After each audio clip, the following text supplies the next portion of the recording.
눈을 감고 아직 여기 서 있어 사막과 바다 가운데 길을 잃고서 여전히 헤매고 있어 어디로 가야 Assalamualaikum warahmatullahi wabarakatuh. Apa kabarnya nih anak-anak ibu sekalian? Sehat ya, alhamdulillah. Alhamdulillah. Semoga kita terus diberikan kesejahteraan dan kesehatan oleh Allah Subhanahu wa taala. Amin. Jadi sebelum kita memulai kegiatan pada hari ini, ada baiknya kita mengawalinya itu dengan berdoa menurut agama dan kepercayaan masing-masing. Berdoa dimulai. Berdoa selesai. Di kelas ini semua hadir semua atau ada yang sakit? Hadir semua ya, alhamdulillah. Rajin-rajin ya anak-anak 7A di SMP 1 Kota Jambi ini. Ya, baiklah. Jadi pada hari ini Ibu akan memberikan satu layanan dari 10 layanan bimbingan dan konseling. Anak-anak di sini semua pasti sudah tahu apa itu bimbingan konseling ya? Ya. Tetapi sebelum Ibu melanjutkan ke kegiatan, Ibu ingin anak-anak sekalian berjanji kepada Ibu untuk mengikuti kegiatan pada hari ini dengan tertib dan aktif. Setuju? Ya, setuju ya.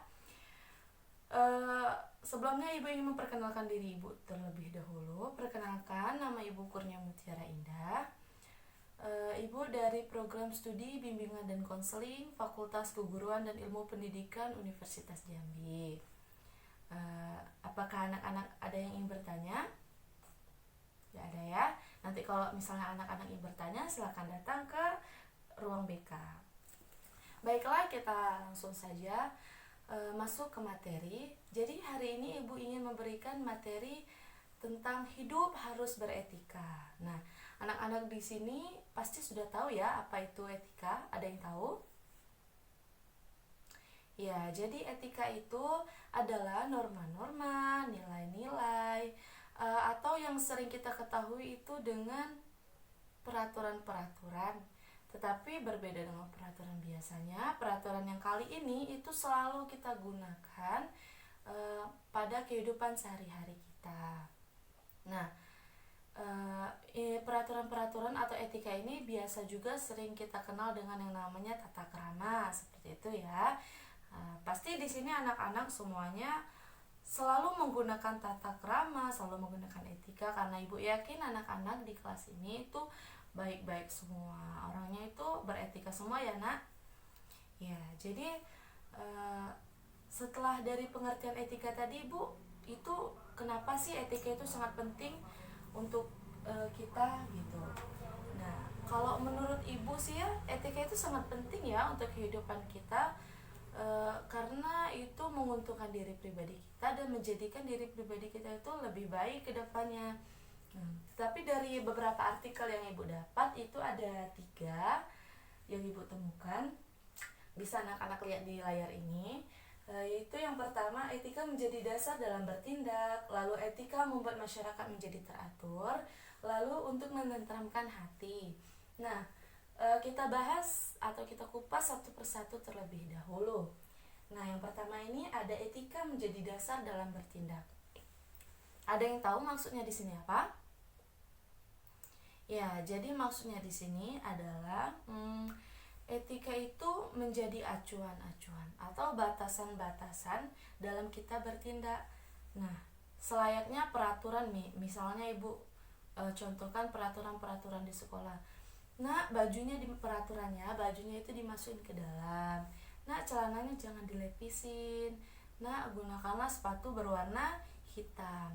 Nah, menurut anak-anak, ketika peraturan tersebut kita ikuti, apa dampaknya untuk diri kita?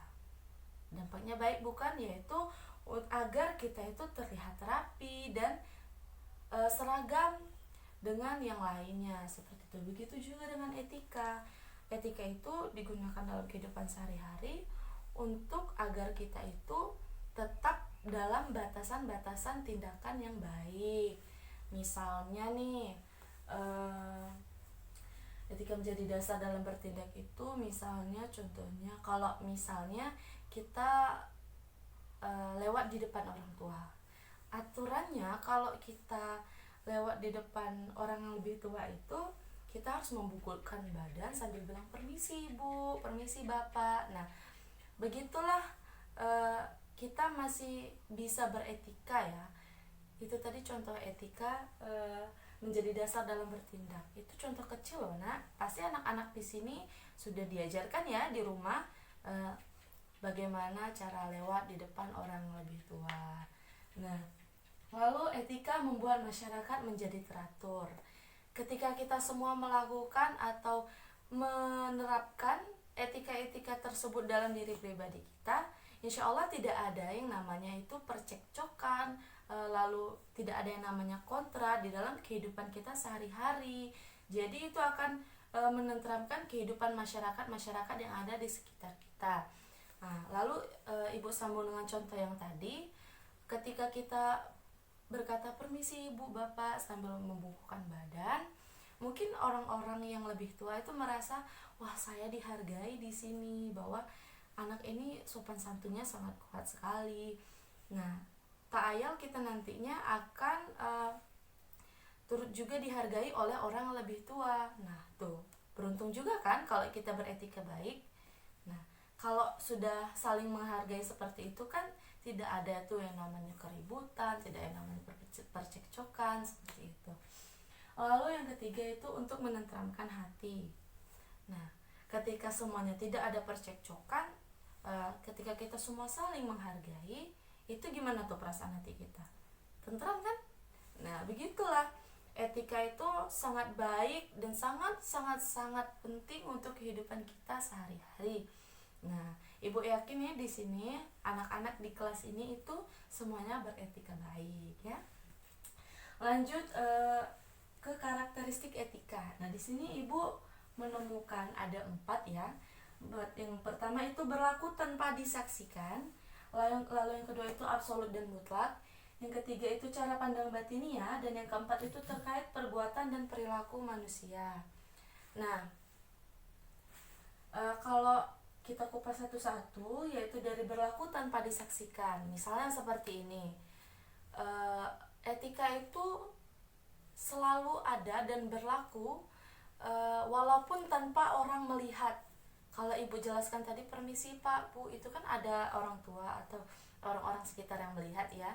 Nah, ternyata etika ini walaupun tanpa ada orang melihat itu masih bisa berlaku loh.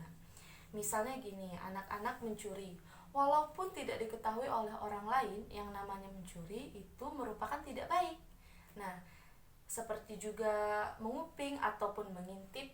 Nah, itu kan merupakan tindakan-tindakan yang tidak baik. Nah, di sini etika itu tadi bisa membatasi yang namanya perilaku kita. Kita tahu, kita bisa mengetahui mana yang baik, mana yang buruk. Kalau sudah mencuri berarti itu sudah tindakan yang buruk. Lalu absolut dan mutlak. Nah, absolut dan mutlak ini maksudnya itu berlaku untuk siapa saja, di mana saja, dan kapan saja. Ini juga berlaku untuk para pejabat yang tinggi ataupun untuk orang-orang yang sederhana seperti itu. Itu tidak ada batasan dalam kita beretika, baik itu pangkat kita apa ataupun kita sendah apapun. Nah, itu tidak ada batasan kita dalam beretika ya nak. Jadi itu contohnya, kita tidak boleh juga dalam menghina, lalu mencaci maki, itu merupakan etika yang tidak baik atau tindakan yang tidak baik. Dan juga mengambil hak orang lain walaupun orang lain tersebut tahu, atau mungkin karena kita merasa tinggi, kita merasa bahwa oh saya ini pejabat tinggi loh di negeri ini. Kita tidak boleh semena-mena terhadap orang lain. Kita juga harus punya etika.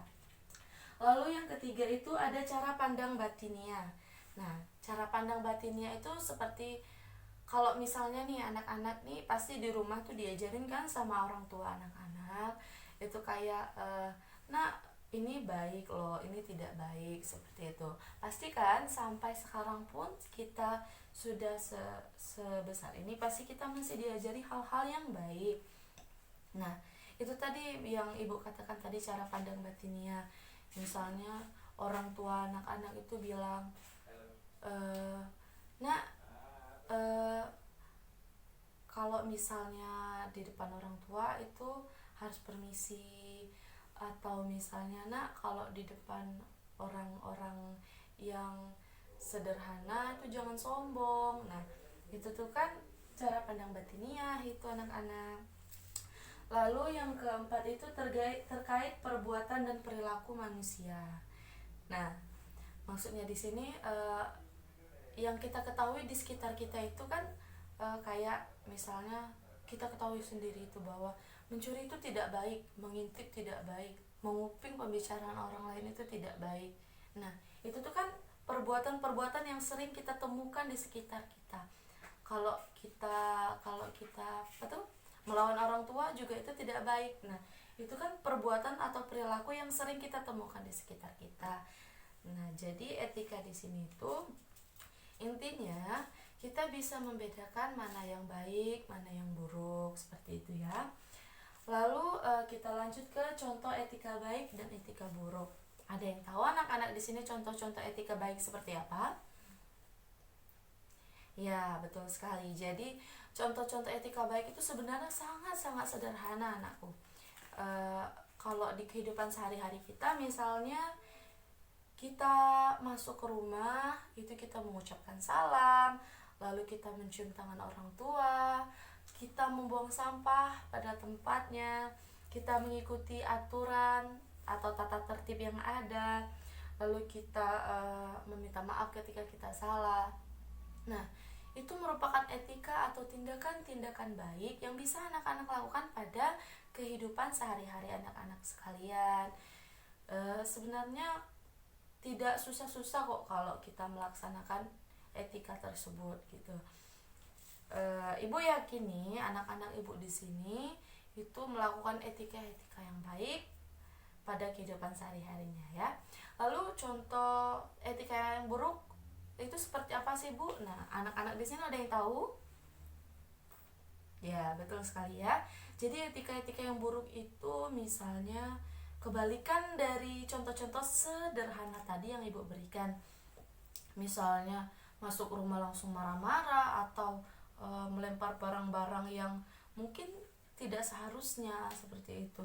Tidak mentaati aturan, lalu melawan orang tua, membuang sampah di sembarang tempat, dan bertindak kriminal dan lain-lain. Nah, tuh sebenarnya sederhana kan, Nak? Kalau kita itu bertindak atau beretika, sederhana loh beretika baik itu. Nah, jadi untuk anak-anak ibu sekalian di sini, yuk kita sama-sama perbaiki diri kita sendiri untuk menjadikan diri kita menjadi lebih baik dengan adanya etika di sini. Nah, di sini apakah anak-anak ibu sudah mengerti?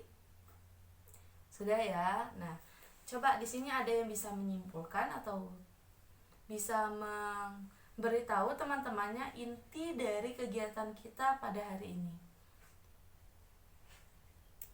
Ya, betul sekali ya. Jadi intinya etika itu adalah norma-norma atau batasan-batasan kita dalam bertindak pada kehidupan sehari-hari. Nah, contohnya sudah yang seperti Ibu katakan tadi, dan manfaatnya itu sangat-sangat banyak untuk kehidupan kita sehari-hari maupun untuk diri kita pribadi. Lalu contoh-contohnya tadi sudah Ibu jelaskan ya, seperti apa, dan contohnya itu sangat sederhana dan anak-anak bisa menerapkannya dalam kehidupan sehari-hari. Dan juga untuk anak-anak ibu sekalian, yuk kita mulai perbaiki diri kita menggunakan etika-etika baik agar kita bisa menjadikan diri kita itu orang yang berguna untuk sekitar dan lebih baik lagi. Nah, ketika kita sudah mencoba untuk melakukan etika-etika baik, kalau kita melihat teman-teman kita yang kita rasa belum cocok dengan ciri-ciri yang ibu ceritakan ini tadi, anak-anak, mari anak-anak itu merangkul atau mengajak teman-teman lainnya untuk beretika baik. Ingat, jangan kita menjudge orang lain yang etikanya belum baik. Karena kalau kita menjudge orang lain itu kan sudah kita bertindak buruk. Nah, itu kita tidak bisa menjadikan orang lain itu diri kita sebagai contoh yang menggunakan etika baik. Nah, ada baiknya anak-anak membantu menyibukkan diri teman-teman anak-anak sekalian itu dengan kegiatan atau hal-hal positif, sehingga nantinya dia akan mencoba terus menerus melakukan tindakan-tindakan baik seperti itu ya. Ibu rasa cukup segini saja ya yang bisa ibu sampaikan untuk anak-anak. Ibu berharap anak-anak bisa menerapkan apa yang ibu katakan tadi atau apa yang ibu berikan materi pada hari ini. Jadi terima kasih banyak. Mari kita tutup dengan doa ya pada hari ini. Berdoa menurut agama dan kepercayaan masing-masing. Berdoa dimulai. Berdoa selesai. Terima kasih ya anak-anak ibu di sini. Alhamdulillah anak-anak ibu sudah menepati janjinya untuk mengikuti dan mengaktifkan diri di dalam kegiatan pada hari ini. Maaf nih kalau ibu banyak salah, atau anak-anak ingin kalau misalnya anak-anak ingin mencari tahu atau ingin berdiskusi lebih dengan ibu, silakan anak-anak datang ke ruangan bimbingan konseling yang di dekat TU ya. Anak-anak tahu kan ruangannya di mana? Ya, cukup segini saja hari ini. Mohon maaf bila ada kesalahan. Jadi ibu akhiri. Semoga bermanfaat. Wabillahi taufiq wal hidayah. Wassalamualaikum warahmatullahi wabarakatuh. Sayonara no